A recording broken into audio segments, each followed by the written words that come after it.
Bonjour tout le monde, je me présente Nicolas Saint-Pierre, enseignant en gestion et technologie d'entreprise agricole du Collège Allemand. Avant de commencer, j'aimerais remercier le Bulletin des agriculteurs de m'avoir invité à ces journées de conférence. Aujourd'hui, le sujet que nous allons traiter, dans le fond, va être le lit de semences. Quand on parle de lit de semences, souvent, il y en a qui peuvent croire que c'est un sujet banal, mais loin de là. Donc, on sait que dans les dernières années, on a eu à vivre avec les extrêmes, c'est-à-dire un printemps très froid et humide versus un printemps qui était très chaud et très sec. Et dans les deux cas, pour une même préparation, les résultats ont été complètement différents. Donc, aujourd'hui, on va prendre le temps de traiter ce sujet-là et aussi de bien mettre nos bases pour comprendre c'est quoi un lit de semences et comment on doit le réaliser. Donc, tout d'abord, quand on parle de travail de sol, on sait que le travail de sol va influencer la dynamique du sol et va agir aussi sur sa productivité. Quand on parle de productivité, c'est sûr qu'elle va dépendre de plusieurs facteurs, dont l'état de la structure, le degré de compaction, le drainage, le pH. Et tous ces facteurs-là vont influencer la croissance des plantes et l'activité biologique. Quand on parle d'implantation, l'implantation demeure un élément clé dans l'obtention de bons rendements. Donc, dans certains cas, on estime jusqu'à 50% l'importance de l'implantation dans l'obtention de bons rendements. Mais qui dit bonne implantation fait référence aussi à un bon lit de semences. Donc, le lit de semences est un élément qui est très important.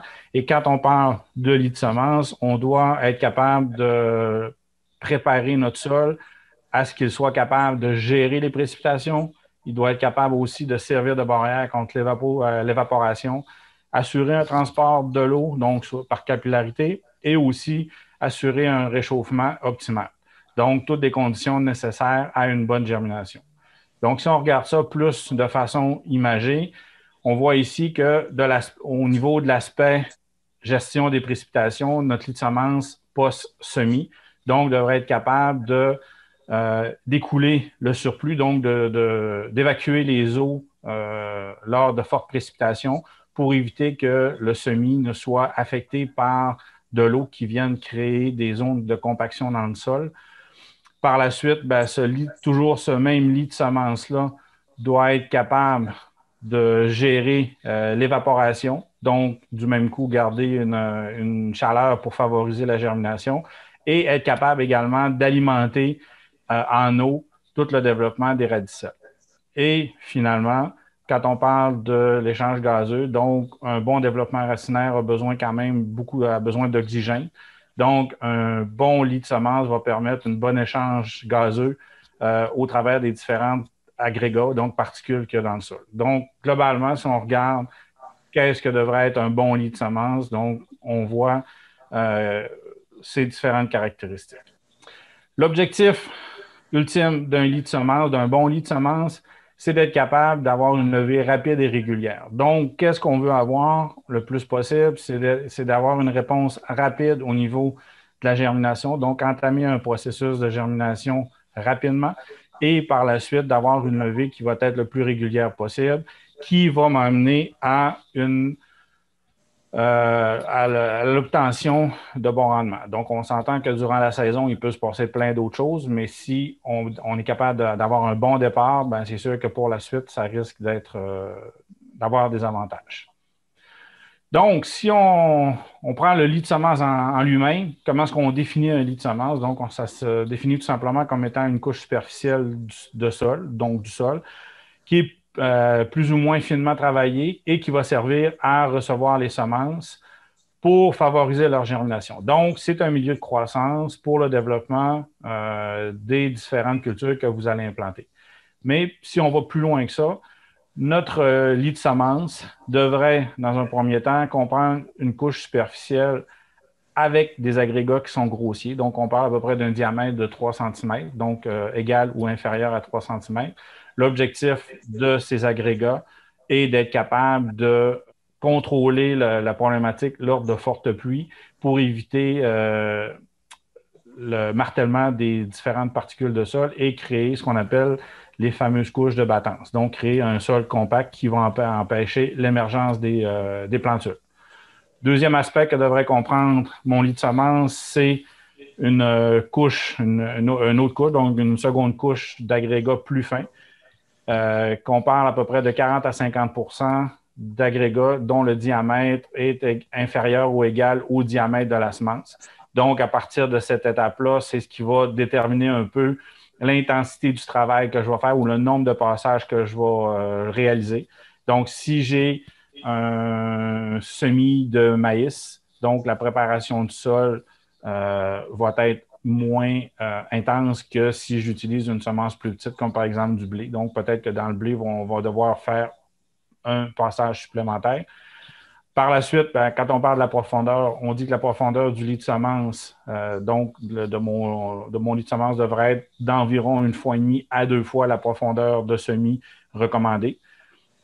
Et finalement, on doit avoir un lit de semence qui est bien appuyé sur un fond ferme et non compacté, donc pour favoriser le maintien ou la portance des équipements lors de la réalisation des semis et également aussi permettre une bonne remontée capillaire et un bon écoulement des eaux lors de fortes précipitations. Donc, ici, je vous ai mis un exemple d'un lit de semences, par exemple, qu'on pourrait avoir dans du maïs et du soya. Donc, on parle de présence d'agrégats avec un diamètre inférieur à 2 à 3 cm en surface, toujours pour la question de prévenir des problématiques qui pourraient survenir au niveau de la battance, entre autres souvent dans les types de sols limono-argileux. Donc, ensuite, une couche fine, homogène qui va permettre le développement racinaire, donc le développement et l'émergence de l'émergence de la plante. Avoir un fond ferme pour être capable de supporter l'équipement sans restriction structurale et d'une profondeur d'environ à peu près 8 cm. Quand on parle de la préparation d'un lit de semences, malheureusement, il n'existe aucune méthode culturelle, aucun outil, aucune stratégie combinée, aucun réglage qui est passe-partout. Donc, il n'y a pas une méthode magique qui va permettre de réaliser année après année mon lit de semences. Ça veut dire que pour chaque année, chaque parcelle, on devrait les considérer, donc le champ qu'on travaille, selon ses caractéristiques structurelles, selon son historique, selon son potentiel physico-chimique, mais aussi, surtout, le considérer selon les conditions climatiques du moment. Donc, en conditions secs ou en conditions humides, en conditions... donc, vraiment, les conditions climatiques sont un point primordial. Quand on parle de l'amélioration du lit de semence, donc on fait donc les règles de base pour une bonne préparation du lit de semence. Donc, tout d'abord, évaluer toujours les conditions d'humidité du sol. Et quand on parle d'évaluation, donc on peut utiliser différentes techniques, dont celle du test du ruban, où on prend de la terre dans nos mains et on fait avec le pouce un mouvement pour créer un genre de ruban. Ça peut être aussi faire une motte, mais l'objectif étant de voir est-ce que le sol est collant? Comment est-ce que le sol réagit quand on y met une pression? Parce que quand je vais arriver avec la machine, ben, on va générer une pression sur mon sol. Donc, on veut voir un peu comment est-ce qu'il va réagir. Par la suite, ben, on vérifie aussi toute la question des pneumatiques au niveau de la machinerie, donc les pressions de gonflage pour assurer une bonne portance et du même coup, on réduire la compaction. Et quand on parle aussi de pression, mais quand on parle au niveau du semoir, ben, s'assurer d'avoir une pression qui est uniforme au niveau des différents pneus sur le semoir pour assurer aussi l'uniformité dans la profondeur de semis. Vérifier le lestage de votre machinerie. Donc, ça veut dire que si on est surtout en situation d'équipement porté, si je dois utiliser des contrepoids pour être capable de répartir la charge sur l'ensemble des essieux du tracteur pour, encore là, une question de portance et de diminution de compaction. Et finalement, toujours travailler aussi près que possible les travaux de préparation de sol et l'opération de semis. Donc, plus le temps entre les deux est grand, plus il y a des chances qu'il se passe une pluie. Et lorsqu'il va arriver une pluie, ben, c'est sûr que ça peut engendrer un temps supplémentaire pour permettre à l'eau de se ressuyer, compte tenu qu'on a brisé un peu les grosses parts qu'on avait créées, dans le fond, à l'automne pour favoriser ce drainage-là. Donc, en travaillant le sol au printemps, je me retrouve à avoir un petit peu plus de particules fines qui va faire que le lit de semence va retenir beaucoup plus son eau. Et si je respecte pas un délai supplémentaire pour revenir dans cette parcelle-là, ben, les risques de compaction risquent d'être plus grands. Le défi, quand on parle de préparation de lit de semence, ben, c'est bien entendu, c'est d'effectuer la préparation du sol le plus tôt possible. Donc, on sait que au Québec, notre saison de culture, donc la saison de croissance est quand même limitée. Donc, c'est un très grand défi d'être capable de rentrer le plus tôt possible au printemps. Mais les contraintes qu'on va souvent rencontrer, donc si on est dans la situation qu'on est trop humide, ben, le risque de créer des mottes ou du lissage est très présent. Donc, la compaction qui va engendrer des manques d'oxygène, donc qui va avoir un impact sur la croissance et le potentiel de rendement. Donc, une perte de potentiel de rendement. Et surtout, ben, c'est un sol froid. Et un sol froid ben, peut engendrer un impact au niveau de la dormance de la semence qui va limiter la capacité de germination. Si on est en situation d'un sol trop sec, bon, ben l'effet est inverse, donc on parle plus de surémiettement. Donc, le fait d'avoir un sol sec, la conséquence du passage d'instruments va créer beaucoup plus d'émiettement. Et aussi, une fois post-semis, donc après le semis, il risque d'avoir un petit peu plus d'assèchement au niveau du sol. Donc, la gestion va être une chose qui est très importante au niveau de la gestion de l'eau post-semis. Et le dernier point, ben, si on sème trop tard, ben, on le dit, la saison de croissance risque d'être affectée, qui va automatiquement avoir un impact direct sur le potentiel de rendement. Donc, si je ramène un peu dans les extrêmes qu'on a connus des dernières années, donc soit en 2019 qui était une condition très humide et en 2020 une condition très sec. Donc, lorsqu'on est en condition humide, c'est sûr que le lit de semence devra avoir les propriétés de gérer les précipitations en maximisant beaucoup l'infiltration et permettant, bon, du même coup, un bon drainage. Et pour y parvenir, souvent, bon, quand on parle d'un semis en sol froid, généralement, on a tendance à semer un petit peu moins profond. Donc, du même coup, si on doit semer moins profond, on réduit aussi la profondeur de travail de sol et on diminue également le rappuyage, la pression de rappuyage lors de l'opération de semis pour éviter justement de créer de la compaction dans les sillons implantés. Donc, si à titre d'exemple, si je prends par exemple un semis de maïs qu'on sème à 2 pouces de profondeur, ben, on va réduire peut-être d'un quart à un demi-pouce la profondeur, donc remonter un peu cette profondeur-là pour éviter que le grain soit trop dans un milieu froid et humide. Donc, on essaie de l'exposer un petit peu plus vers la surface. À l'inverse, si on est en conditions sèches, donc très chaud, donc la propriété de notre lit de semence devrait être capable de retenir une plus grande quantité d'eau et, du même coup, favoriser une meilleure remontée capillaire. Donc, comme dans l'exemple précédent, donc, si en conditions froides, on doit remonter un peu le semis, en conditions secs, on va semer légèrement plus profond. Donc, c'est-à-dire peut-être un demi à un quart de pouce plus profond. Et au niveau de la pression de rappuyage, ben, on va augmenter un peu la pression de rappuyage sur nos appareils pour être capable de créer justement la bonne appui pour la remontée capillaire. Parce que ce qui va arriver quand le sol est plus sec, le sol va avoir plus tendance à reprendre sa forme initiale, donc un peu réagir comme une éponge. Donc, dans ce cas-là, la pression est plus l'importance d'augmenter un peu la pression est là. Donc, ça m'amène à parler de l'équipement. Donc, quand on parle du travail de sol printanier, donc préparation du lit de semence, donc il existe une multitude d'équipements, mais on s'entend que souvent le cultivateur est l'équipement de prédilection pour ce travail. Et quand on parle d'équipement de travail de sol, ben, on peut le diviser en différentes sections. Donc, la section en avant, donc la première partie, on va parler plus d'une partie de nivellement. Donc, c'est elle qui va permettre un peu de travailler le terrain pour aller chercher une surface le plus droite possible. On a la section principale qui est composée de différentes dents et la dernière partie qui est la section de finition où on va retrouver une séquence de rouleaux. Donc, quand on parle du cultivateur, ben, il existe deux grandes catégories de dents. Donc, ce qu'on appelle les dents de type AS et les dents de type AC. Donc, à ce sujet, bon, quand on parle des dents de type AC, c'est une dent qui va faire un mouvement avant-arrière consécutif. Par contre, quand on parle d'une dent de type S, donc on voit beaucoup sous le terme vibro, c'est une dent qui va avoir une oscillation donc avant-arrière, mais en créant aussi des mouvements latéraux. Concernant les rouleaux, donc au niveau des rouleaux, donc sur le marché, il existe une panoplie de rouleaux, de combinaisons possibles sur divers équipements. Ce qu'il faut retenir de la fonction des rouleaux, donc principalement les rouleaux derrière l'appareil vont servir de tassement, vont permettre aussi le nivellement, vont faire de l'émiettement et vont permettre aussi de créer une séparation, donc de trier les mottes fines.